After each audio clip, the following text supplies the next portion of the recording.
Hi, everybody. Today, I just want to bust out and sing Barry Manilow's "Looks Like I Made It." Today is my 70th birthday, and there's just so much in my heart that I want to say. There have been times in my life where I never thought I would make it. And it comes from a sense of family history and other things. So I've got my chapter 70 shirt on because I'm an English teacher or a professor, and I love reading. So I'm on to the next chapter. And today starts the chapter of my 70s as I move into my 71st year. And you might say, big deal, Aley, big deal. It's everybody, has a birthday, and which makes yours so special. And no, it's not special to anyone in particular, except perhaps myself. And I thought, wow, I need to do this. I need to reflect on my past 7 decades, some with more clarity than others. And I only can say that I have heard that the 70s decade is like one of the best to look forward to. And if you can make it there, you'll make it anywhere. So I was thinking about a lot of different accomplishments that I went through, and some of those were just goals that I had that drove me to do whatever it was that I did. But I think the wonder of my familial line and the ability to get past a certain age fills me with a lot of appreciation and wonder as well. My mother died 5 days after her 68th birthday, and that was a long time ago. It was almost 40 years ago. And then her mother had died when she was 5. And my father's mother died in the 40s. And so I never knew her. The only relative I can honestly say that was a woman that lived older is my aunt, who was referred to as Toddy, and she lived to be 77 years old. So, yeah, I am ever grateful. I lost my brothers. One was 64 when he passed. And my other brother recently died at 75, 76 years old. My dad was 75. So a lot of pondering about that. And I know that everybody's different, and everybody has different circumstances, grows up at different times, lives a certain way. There's a lot of things that affect the way and the times we've lived. But in the times I've lived, I have had 2 children. I've been married 4 times. The last one, the current one, 25 years in November. I have lived in 11 different states in the United States. I have visited 49 states in the United States. I just got to get to Alaska. That's it. I've been to Europe. I've been to some of the islands. I've been to Canada, and I have launched a very successful YouTube show. I have or channel, and I have 3 college degrees, and am a lifelong learner, and always will be, as long as my brain keeps going. I play mahjong every day. Every single day. And in order to play mahjong, you have to be very fast and you have to be very accurate. And I like that for my brain. It's a memory game as well. So there you go. I wish I had more time to read. I've had a number of animals who have completely made my life beautiful. I have had experiences in many areas that a lot of people could have not probably even had. I've been involved with Renaissance festivals. I have been in choirs. I have been on stage. I have sung at weddings and funerals. I have prepared weddings and funerals. I have worked at probably no shorter than 15 different colleges. I have taught 50 different types of classes. I was a tax preparer for 30 years. I worked in banking. I was a mortgage loan officer. I was a salesperson. I was a waitress and a cook. I was a blackjack dealer. I taught karate and learned karate. I'm just thinking about all these things and I'm going, oh my God, I packed a lot in these 70 years. And there's probably a lot I can't remember as well. So I think 70 years around the sun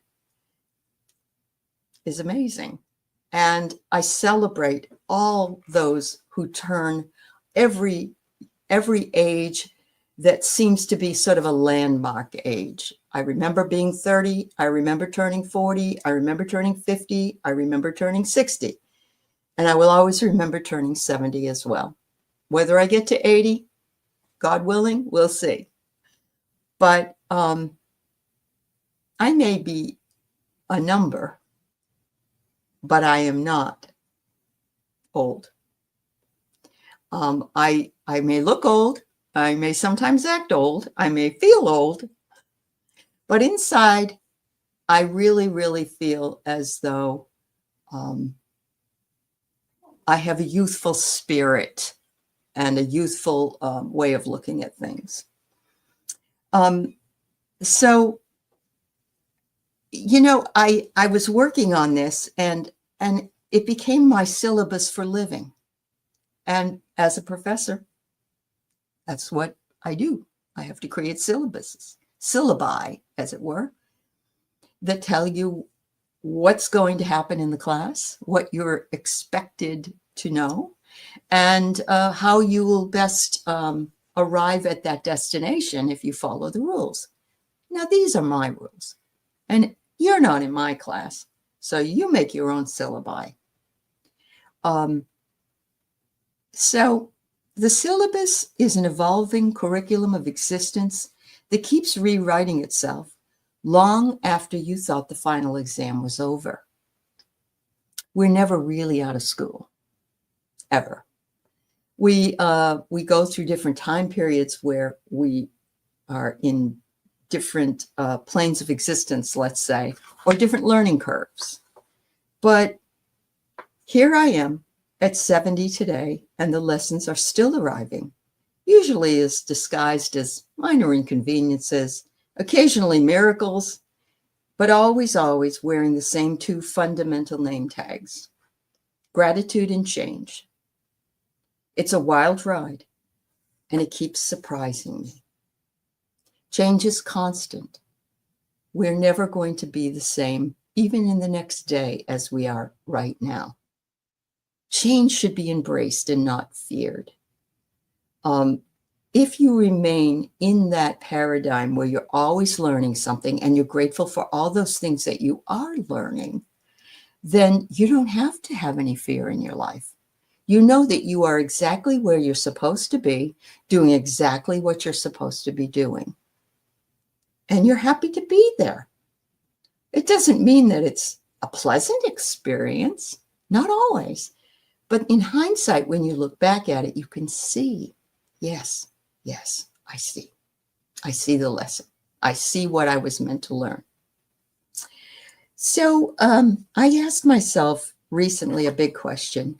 What handful of essential truths that came to me down through 7 decades would I press into the hand of my 30-year-old me if somehow I could tuck this letter into the past neatly and into an envelope and find it somewhere stuck in the back of a drawer?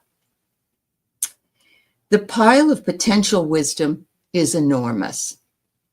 There's so much to pull from. I know I don't even remember the half of it. But I still think it's cluttered with profound epiphanies as well as trivial observations. After a good long while, and thinking a little bit more about it, I whittled down about 5 different things that I wanted to share with you guys today, and to myself, and to my kids, and to my friends. They aren't commandments. No way. Think of them as field notes, that you take when you're out in the field so you can remember exactly what was happening. Or if you're a dreamer, think of them as dream notes.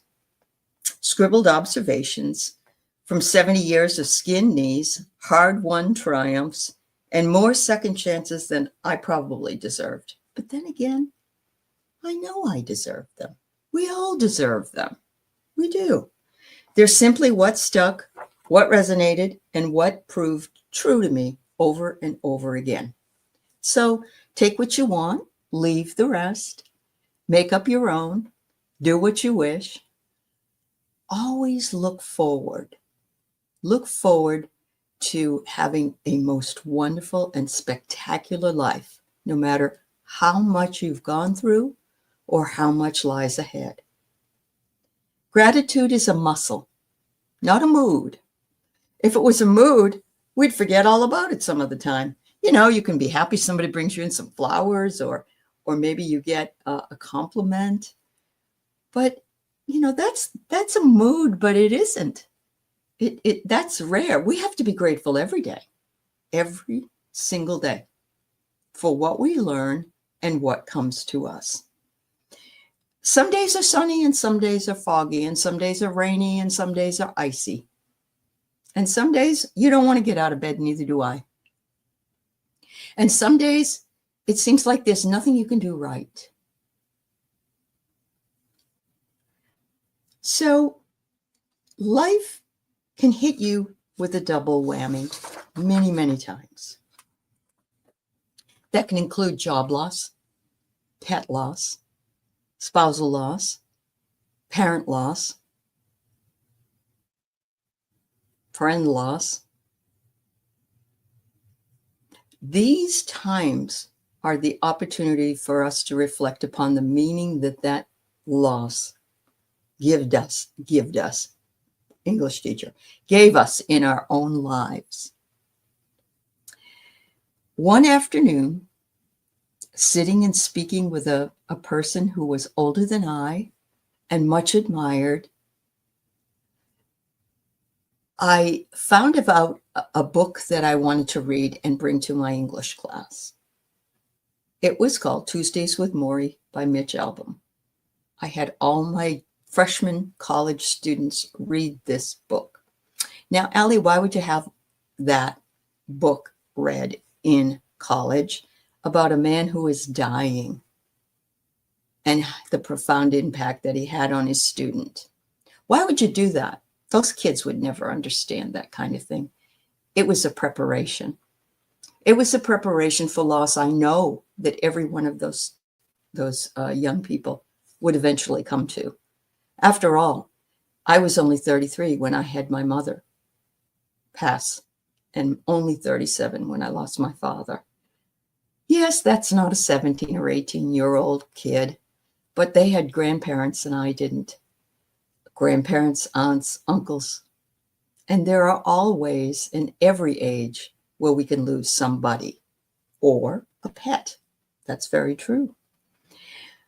Bringing that story in originally was meant to show gratitude for living in life, to show that each and every day you can be grateful for everything that you do and everything that you have or that you encounter.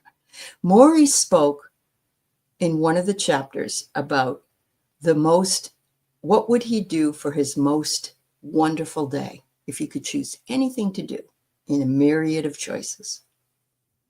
Maury reflected on it and said, it would be an ordinary day. I would have my family come over. We would have a lovely luncheon outside in the sun. We would talk and laugh and sing and remember and speak about our memories. And then maybe later on, we'd go in and sit by the fireplace and play a game. Nothing expanded, nothing Not wedding day, not birthday, not any other kind of day, just an ordinary day. The ones that we somehow take for granted sometimes, that can be so profound when you look back on them. So work hard on creating 3 specific thank yous before breakfast every day. And if you don't eat breakfast, then do it before you eat lunch. What are you grateful for today? I got up. I didn't fall down. And the sun was out. And my coffee was here. Or whatever you're happy about. Your dog licked you, welcomed you, greeted you in that little bow stretch that they give you every single morning. Remember, a lens through which you view the world helps you appreciate the journey, even when you're having hardships, because you can find joy in every single moment there is, every day, even on the bad days. The next thing is change won't ask permission. So let's shake hands on it, right? Something comes in, boom. They're not like tapping you and saying, yeah, I'd like to change something in your life. Like maybe you need to take more medication. Okay? Is that all right with you? They're not going to ask permission. Change isn't going to ask permission. Many times people treat change like an uninvited salesman at the door, keeping the chain on, or pretending no one's home, or looking one eye out the doorway, or peek through the blinds, just hoping it's going to go away. Maybe if I just let it think I'm not here and I'm not listening, it will go away. If we ignore it long enough, we think, or resist it hard enough, it's not going to happen, right? But change is very, very persistent.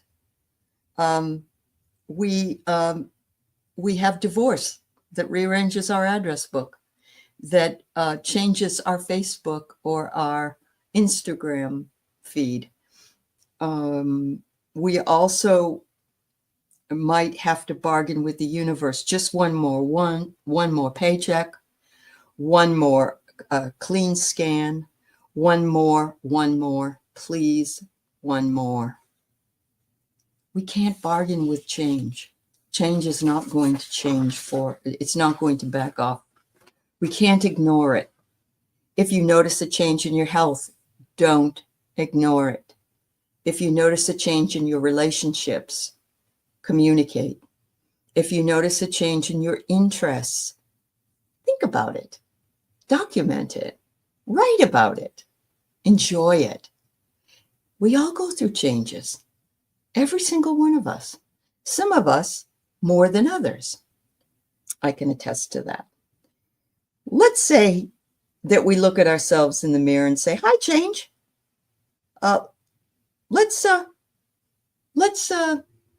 Let's make a deal. I'll work the hardest I can to integrate the change, and maybe next time you can give me a little bit more of a heads up. How about that?" So look at some of the discomfort that you might be feeling about as the opportunity to build a muscle. To say, instead of "I hate change," to say, "I welcome change for the highest good of all concerned, and I can see the benefits, and sometimes I can see the problems outweigh the benefits. But I have clarity, peace of mind, and the honesty to understand that some things cannot be changed." That's what AA apparently talks about, from what I've learned from my students over the years who have done papers on that. Lesson 3, forgiveness is the only revenge that lowers your blood pressure. Oh God, I can agree with this. You can be as angry as hell. You can, and I think sometimes we need to be angry. We need to let our anger out in doses. But we also need to realize that the only person our anger is hurting is ourselves.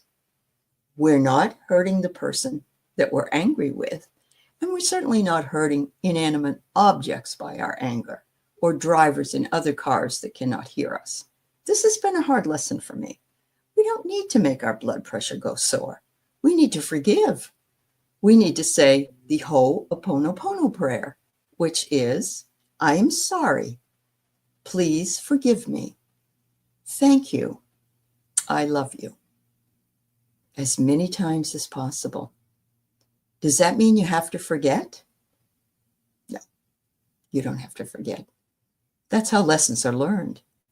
But you do have to forgive. Otherwise, your blood pressure and its escalation, and if you're not treating it, can kill you. There's a potential. Think about that.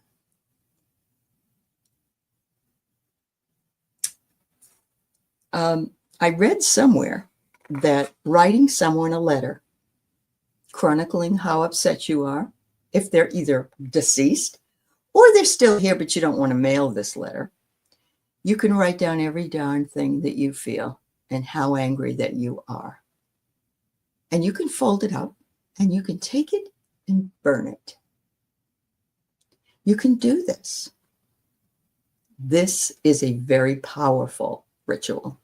This can help you to release by letting that smoke rise from the burning paper and know that you have done what you needed to do to release that anger. Lesson 4, make sure you travel light. Nobody can swim with a trunk full of regret. This is one of my favorites as well. So I can say that there have been times in my life where I won't say become a chronic hoarder, but there are things that I collect and think, and I'm not that one that will say, this piece of this paper might be usable in 2 weeks, or I'm going to save all of these things that to me are not worth it. But I may end up buying things that I just don't have room for, or that I lose interest in. And I know I'm not alone. I just know I'm not. So we really have to think about someday items, books that you've already read when life finally calmed down, power tools for the workhorse hobby, a closet full of shirts waiting for the perfect occasion, or waiting to lose weight to wear, right? I know you understand this. My garage is a graveyard of forgotten projects and aspirational purposes. My closet grew heavy, and guess what? I had no room for anything new to come in my life. This is our reality. And so I made it a point to at least twice a year sort and give away, sort and give away. I don't need all this stuff for later. Besides, when later comes, I'll want something that will be more updated, perhaps. Why would I want to save something from 1983? I don't think so. It's not worth it. Yeah, we need to arrive at a lighter way of being. Some of you might say, well, that's losing weight too. Well, yeah, okay, if you want it to be. Yeah. There is not always tomorrow. And one of my biggest lessons that I need to catch up on is preparing all the things I need to tell those who are left behind when I pass. Passwords, things that I've joined, subscriptions, memberships, bank accounts, insurance policies, all of that needs to be written down. It's awful to leave someone with all of that mess. You need to clean it out. Clean it out. What more do you need? We don't need more stuff. We might want more stuff, and that's where we must find discernment. Is this going to satisfy my immediate need? And I will admit, there are times when I have given away a book or turned the book into, say, half-price books and get rid of them, that I've wanted that book back. I've needed that book back, and I will get another copy of that book because I might need to pull some information out of it. But now with the internet, don't really need it. As a matter of fact, I don't use any textbooks in any of my college classrooms. I have enough information between here and on the web that I can pull from. and years of experience. So your real shedding that you have to do is more interior than exterior. You also have to shed some thoughts and beliefs that have kept you stuck in ways of thinking that no longer serve your best interest. Stop stockpiling grudges. Stop having outdated dreams that no longer fit who you have become, or outdated ideas, or thinking in terms of boxing yourself in and not being open to new ideas, to allowing yourself to choose what it is that you want to be, not what someone else wants you to be, and what you want to serve and what you believe in. You don't have to believe in what anybody else believes in. It's your choice. And guess what? You can change your mind. Why not? We have the prerogative. Compression has a way of revealing what truly matters. 2 good stories to share, 1 decent pair of shoes for the journey, and a heart not weighted down, but what it stubbornly refused to lose. The simpler things that you have actually bring more peace and more satisfaction because you're not weighed down by them anymore. And finally, I have curiosity outruns mortality, but only if you keep lacing up. This is probably a good way to end this little chat about being 70. Sign up for something new, but something that you have never done before. That's what brought me to a YouTube channel. I was told in my astrology that I would be doing videos and all this other stuff. And I'm like, I don't know anything about that. But look what 2020 brought us. It gave us the opportunity to expand, find something new if that's what we wanted to do. So in chapter 70, I hope to continue that. But if one day I wake up and I say, I don't want to do this anymore, that's my prerogative. That's my new direction that I want to take. We have the time to look up and marvel at the accomplishments that we've done over how many years we've lived. You're only 40? Look at those accomplishments. Look at how far you have come. Look at what you know. Look at what you've experienced. Look at through the historical context of the times you've lived. You have more up here than my parents' entire lifetime would have held, even at 40.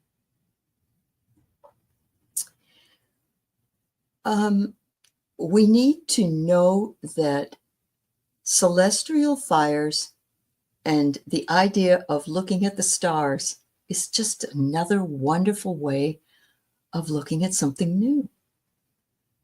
I find that I have a very curious thing happen to me when I listen to music that was part of my childhood or my say 7th grade to college years. I am immersed in that song in ways I would never have imagined. I know the words. I get the feelings. I feel like I'm back in that particular period of time. And sometimes it's lamentable. It's so sad for me because it's like, where did those times go? But I know why I go back there. And I know why it makes so much of nostalgia that fills me. It's because those times were simpler. And those memories are so precious. I actually can feel the feelings I had when those songs played. Some of you might not feel that way about music. It's all right. Sometimes it's going out for a hike and seeing things you saw as a little one, or going water skiing and feeling the breeze on your face. It doesn't have to be anything exactly the same for everyone. Curiosity is the only retirement account that combines monies and compounds each day, offering you endless returns. If you stop being curious, you start to die. Don't ever stop being curious. Set goals for yourself if you need to. What are you interested in? Go do a deep dive on it. Watch movies you've never watched. Learn about songs you've never learned the meaning to. Take a little bit of time to explore how your friends felt about you in junior high school or later. How funny things were. How that friend of yours in college sat on your birthday cake because they did not know what they were doing at the time and wore the pants the next day with frosting on them. There's a lot that is in your heart that can bring you joy and compound your interest. Stay curious. Always stay curious. I tend to write a running list of questions or a mental inventory about things that I simply have to know. And they change all the time. I often do this. I was telling the girls that when I was in college, I've never been a procrastinator, ever. I would get the thing done. Like I'd get the assignment and I'd already start on it the next day. And people go, oh, come on. I was excited about it. If I wasn't excited about it, I wanted to make sure I did a good job on it. So I needed to be excited about it. That came later in my life when I was in grad school, but it made a big difference in the way I did things, how I did them. Why do hummingbirds hum? Why do they not chirp like other birds? How do whales manage to sleep without drowning? Every answer births 3 new questions, constantly expanding. It also brings out ideas for shows that I might want to do later or deep dives. Now we've got AI. Some people are definitely afraid of it. I ask it questions. I ask Google questions. Well, why wouldn't I? After all, it became very popular to say, Google it.